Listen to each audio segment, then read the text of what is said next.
మీరు నా ఛానల్లో ఎక్కువ రాగి రెసిపీస్ చూస్తూ ఉంటారు కదా!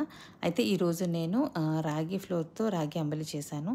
సో, ఇది హెల్తీ కాబట్టి నేనైతే వీక్లీ ట్వైస్ అయినా ఇది తినడానికి ట్రై చేస్తాను.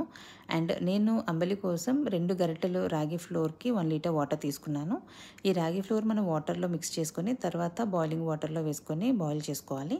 అయితే మనకిది బాయిల్ అయిన తర్వాత ఒక ఫోమ్ వస్తుంది. ఆ ఫోమ్ వచ్చిన తర్వాత కూడా మనం ఇంకా ఒక 5 మినిట్స్ బాయిల్ చేసుకుంటే మంచి టెక్స్చర్ వచ్చి చాలా టేస్టీగా ఉంటుంది.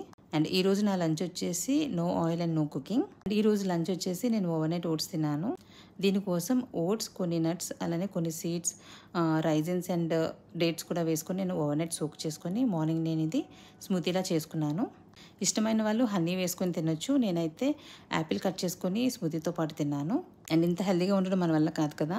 సో, ఈవినింగ్ స్నాక్ అయితే నేను కప్ కేక్ తిన్నాను. అయితే మీలో ఎంతమందికి కప్ కేక్ గుర్తుంది? కమెంట్ చేయండి. ఇది అందరి ఫేవరెట్ కదా!